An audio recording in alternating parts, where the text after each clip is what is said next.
Can I ask you a Chicago lore question? Bernie. Bernie Mac. Bernie is like transformative for me in like my comedy life. Well, I saw him. I remember watching Kings of Comedy in a movie theater on 11th Street and 3rd Avenue with 4 of my friends. And it was the hardest I ever laughed watching something. Eddie was the hardest I ever laughed listening. I listened to an audio cassette with my dad. It was Eddie Murphy. Eddie's, Delirious. And I listened to it with my dad. And I think that moment right there made me become a comedian many years later. Yes.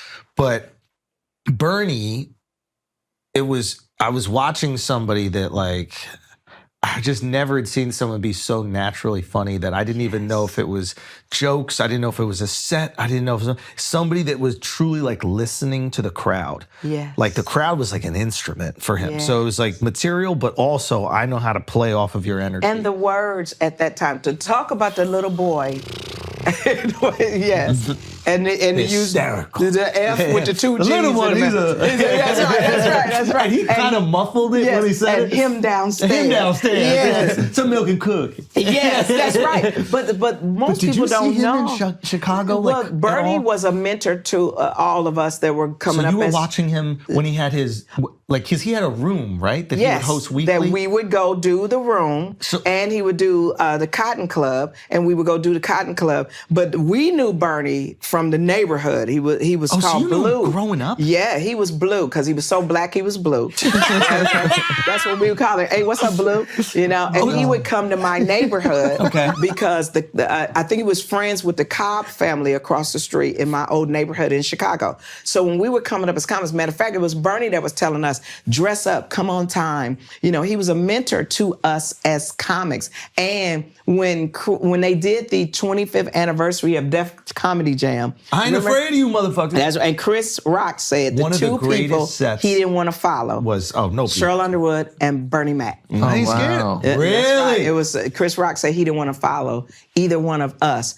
But Bernie, a big brother to us. And then when they did when Kings, you would watch him at that room, what was the name of the room that he would do weekly? It was 2 of them. It was the Roberts 600 room, I think, and then he did the Cotton Club. The Cotton Club, okay. Cotton Club. He's hosting it, right? Yes. Is he every night just doing different stuff? Is he riffing every night? So it was purely...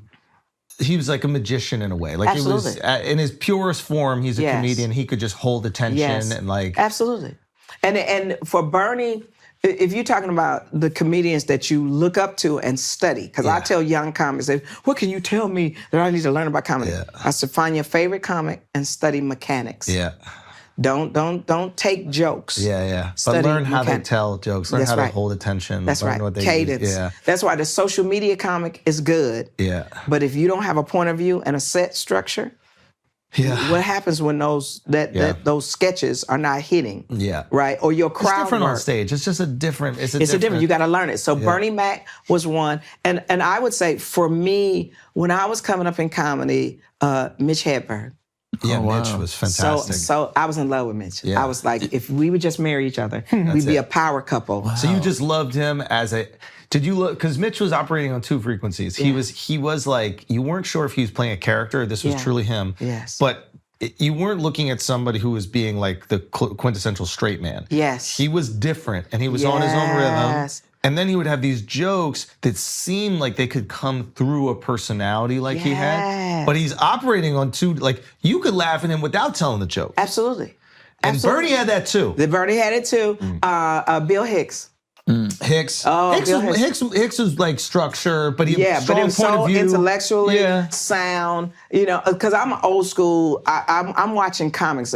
People said, "Well, did you realize you were a black female comic?" No, I really believe that I'm an old Jewish comic from somewhere. This is so because when I came up, all I was watching was Def Comedy Jam. That was my only real introduction to comedy. Really? Like, I didn't really know. I never saw Seinfeld do stand up. Like I knew he had a TV show. Yeah. So, but that's all that was on TV for me. See, I'm talking about old school. Lenny Bruce, I'm talking about that old school stuff. Richard Pryor.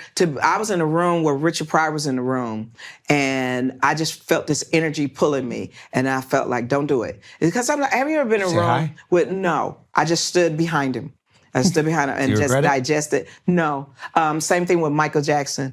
When they were doing those rallies for Michael Jackson to protect him, and I was in one of those events, right? And sometimes you don't want to walk up to the person because you don't want to break that energy that's pulling you toward them. Well. After the BET Comedy Awards, the first one, Eddie Murphy was in the room, and I ran up to him, but I stopped myself. He was wearing this cold-blooded vanilla outfit. Vanilla sweater, had to be cashmere, vanilla slacks, everything matched, right? And I almost reached out to touch him, and I pulled back. I said, Mr. Murphy, and he said, I know exactly who you are, Sheryl Underwood. I was like, God damn. Right, so for me, I never want to intrude on someone's energy. I get it. I would rather, even when I was going to the Republican conventions and going to the DNC, icons in politics, Bill Clinton, very sexual power. You felt it. Hell yeah. I used to tell the story about I put my hand out, drawers just fell down. I was like, what the fuck is happening? I should have wore slacks. Because it's some people just have this energy and this pull to you. And I think people need to respect. I know people want to run up and take selfies and do stuff. Sometimes respect that. Energy. Respect the energy. Especially if you really respect the person. Absolutely. And it's not like we don't want to. How many people walk up to you and want to take a picture? And they don't care what you're doing? A bunch. I'll be honest, as long as, in my experience, people have been very respectful. If I'm with my kids or whatever, they're almost embarrassed to ask. They're like, I know you're with your family. Would it be possible? Yeah. And if you approach with that energy, I'm so that's how I feel. Because you're basically going, I know that you're having a moment with your family, but if it's possible, and every single time, if I can, I will. When I first did Def Comedy Jam, and I told my dad, I said, people were walking up to me, they want to talk to me.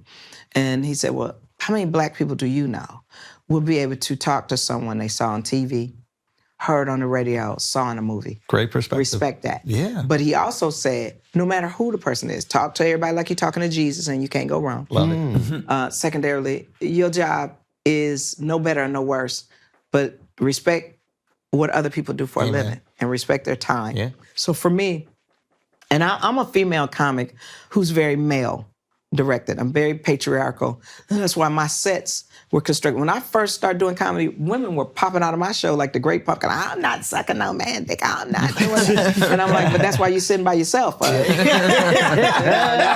why you mad that your man is talking to me, because I'm not pretty. Lies. I'm not the stereotypical aesthetic attractiveness. I'm more intellectual. I'm more energy driven. I'm more I can talk sports and politics and current events, but I'm also your wifey. Yeah, but I know. Okay, now that's the question. Then let's ask the question. Then if I am that, then why can't I find him? You got to let them get out their system. What do you mean? Yeah, when you're young, when guys are young, they want to wear the cape. You know what I mean? Yeah. They want to fly around a little bit and have some fun. But eventually, you don't want some 23-year-old sitting next to you on vacation, just scrolling her fucking phone the whole time. You're like, I'd rather shoot myself in the head. I want someone that I can enjoy and have fun with, and loves to do that thing you love to do. Well, but here's the catch. I think that some men, absolutely, and I would okay, depends on how long you want this to be. If you want it one night, you can have it all one night, but I'll never talk to you again. Ooh. What is it? We didn't build nothing. What is this? So you want to hit it and quit it? I'll show you what hit and quit it is. And they usually look all pitiful. That's why I sneak out of rooms because they looking sad. I thought we were gonna. No, you see. I see why the guy in Japan was having a hard time.